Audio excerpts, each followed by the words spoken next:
The Philadelphia Eagles are entering one of the most fascinating and potentially explosive offseason periods this franchise has had in years. And as OTAs begin in South Philadelphia, there's already a completely different energy surrounding this football team. The biggest reason for that is simple. This offense is no longer operating under the same system that frustrated Eagles fans all throughout last season. After an unacceptable 2025 campaign offensively, all eyes are now on Sean Mannion and the massive influence he's expected to have on this roster immediately. And honestly, when you look back at what happened last year, it's impossible to ignore how disappointing that offense truly was. This was one of the most expensive offensive units in the NFL, yet the production never matched the talent. Philadelphia finished just 19th in points per game, 24th in total yards, 20th in yards per play, and 24th in offensive success percentage. For a roster featuring players like Jalen Hurts and DeVonta Smith, those numbers simply were not good enough. What makes this offseason so interesting is the fact that Sean Mannion is expected to completely redesign how this offense operates. Reports coming out of the building already suggest that the Eagles will use far more motion, more shifts before the snap, a wider route tree, and more snaps with Jalen Hurts under center instead of constantly operating out of shotgun formations. They're also implementing a zone blocking scheme, which is a major philosophical shift from what the offensive line previously ran under Jeff Stoutland. But maybe the most important development of all is the relationship between Hurts and Mannion. People inside the organization have reportedly noticed that the two have connected extremely well already, and that matters more than many fans probably realize. Remember, Hurts is now working with his 11th offensive coordinator going back to his days at Alabama. Stability has never really existed around him offensively. Last season, there were visible moments where it felt like Hurts and Kevin Patullo simply were not on the same page. The body language was noticeable at times, the confidence looked inconsistent, and the offense never found a true identity. Now, the Eagles believe they finally have a coordinator who can maximize Hurts instead of limiting him, and if that happens, this offense could look dramatically different in 2026. Another storyline that's already generating major buzz is rookie wide receiver My Lemon.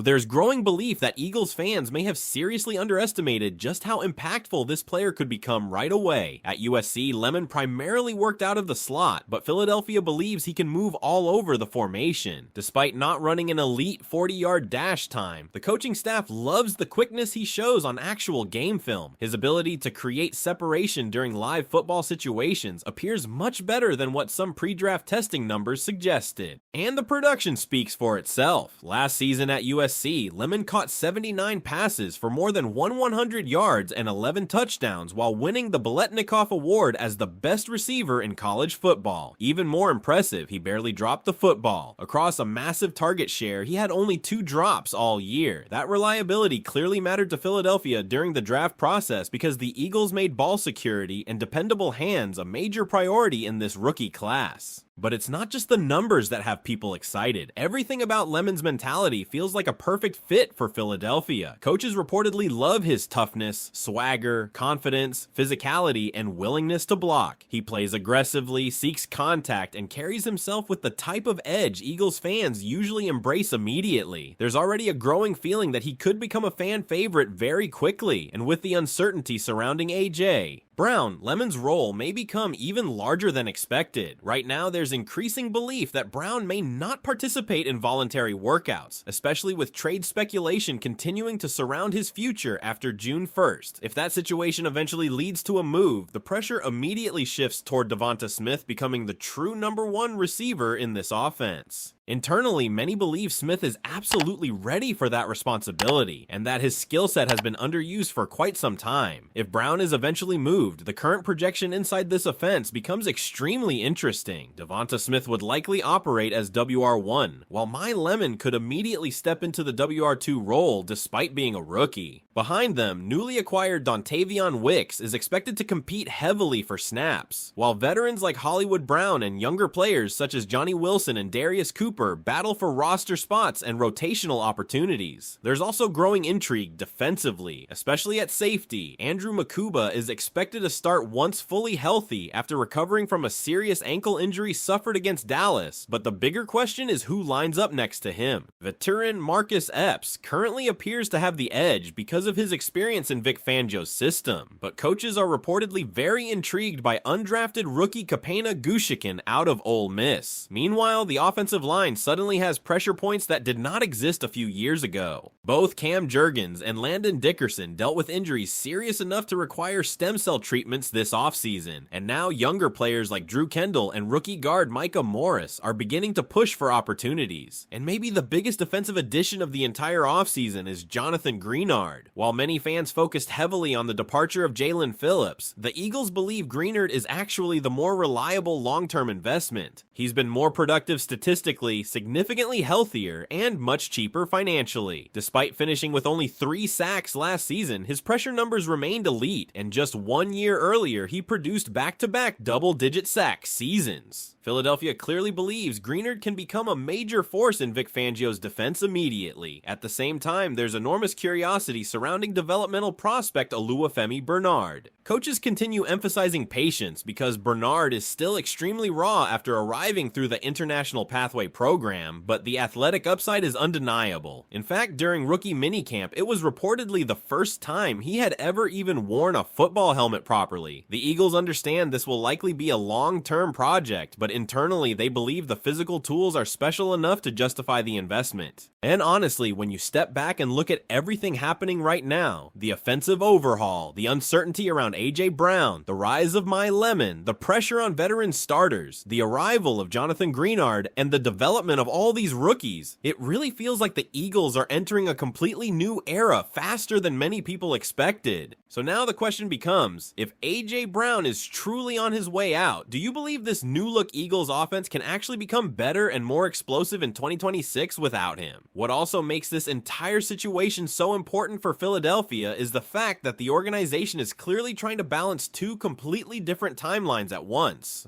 On one side, they still believe they have a roster capable of competing immediately. But on the other side, you can already see the front office quietly preparing for the next version of this football team. And that's exactly why these OTA practices suddenly matter so much more than usual. This isn't just about conditioning or learning the playbook anymore. This is about finding out which young players are truly ready to become foundational pieces for the future of the franchise. One player drawing major attention internally is Eli Stowers. The Eagles absolutely love his reliability catching the football, and just like My Lemon, one of the biggest reasons Philadelphia targeted him was because of his consistency with contested catches and low drop rate. The organization wanted pass catchers they could trust immediately, especially after so many stalled drives last season caused by mistakes and inconsistency in critical moments. There's already belief that Stowers could become a very important piece in Sean Mannion's offense because of how versatile he is. He can line up in multiple spots, create mismatches, and give Jalen Hurts a security blanket over the middle of the field, something this offense desperately lacked at times last year. If Mannion truly expands the root concepts and increases creativity in the passing game, Stowers could quietly become one of the steals of this rookie class. And then there's the offensive tackle situation, which honestly could become one of the most fascinating battles on the roster over the next year. The Eagles selected Markel Bell as a developmental tackle prospect, but there's a legitimate question surrounding where exactly they want him long term. At Miami, Bell played left tackle opposite Francis Mauigoa, but Philadelphia already has Jordan Mailata protecting the blind side, and Mailata is still relatively young. That means the coaching staff may begin preparing Bell on the right side as the eventual successor to Lane Johnson, and that matters because Lane Johnson remains one of the most important players on this entire roster. Even at this stage of his career, his leadership, stability, and performance level are still elite, but the Eagles know they eventually need a transition plan, and these OTA sessions could offer the first clues about how serious they are regarding Bell's long-term future. The same thing applies defensively with edge rusher Keshawn James Newby. The Eagles believe he has a chance to carve out rotational pass rush snaps behind players like Nolan Smith, Jalix Hunt, and Jonathan Greenard. What's interesting is that Philadelphia continues searching aggressively for young edge depth despite already investing heavily at the position over recent years. That tells you the front office understands how critical pass rush depth is inside Vic Fangio's defensive structure. And speaking of Fangio, another major storyline entering OTAs is how quickly some of these defensive rookies can adapt mentally to his system. Fangio's defenses are notoriously complex. Young players often struggle early because the responsibilities require discipline, communication, communication, and advanced football intelligence. That's why veterans like Marcus Epps suddenly become extremely valuable. Coaches trust players who understand positioning, leverage, and assignments even if they aren't necessarily elite athletes anymore. Still, one rookie the coaching staff appears genuinely intrigued by is 7th-round safety Cole Wisniewski out of Texas Tech. He may not immediately step into a starting role, but the Eagles believe his instincts and physicality could eventually earn him defensive snaps much sooner than expected. And then there's the injury situation, which honestly could shape a huge portion of training camp later this summer. The Eagles are carefully monitoring several key players recovering from surgeries and lingering issues. Jahad Campbell underwent shoulder surgery after the season, and that already raised some concern because it marked his second shoulder-related procedure since the pre-draft process. Andrew Makuba continues recovering from that brutal ankle injury, while Landon Dickerson and Cam Jurgens are both attempting to bounce back physically after stem cell treatments. Even Johnny Wilson remains a major question mark after missing all of last season recovering from a torn ACL. And because the wide receiver room is suddenly far less stable due to the A.J. Brown uncertainty, Wilson's health becomes much more important than people realize. If he returns healthy, his size and blocking ability could give him a very unique role in this offense, especially near the goal line and in heavy formations. But perhaps the biggest thing Eagles fans should pay attention to over the coming weeks is the overall identity shift happening inside this organization. This no longer feels like the same team from even 1 year ago. The offense is changing philosophically, the receiver room may be changing dramatically, younger players are being pushed into larger responsibilities much earlier than expected, and the coaching staff seems determined to inject more energy, creativity, toughness, and unpredictability into both sides of the football. You can already feel that the Eagles are trying to evolve instead of simply repeating the same formula. Now the pressure is on for these young players to prove the front office right. Can My Lemon actually handle WR2 responsibilities immediately? Can Eli Stowers become a dependable weapon for Hurts? Can Jonathan Greenard anchor this pass rush the way Philadelphia expect? Can the offensive line stay healthy enough to protect this new offensive system? And maybe most importantly of all, can Jalen Hurts finally thrive again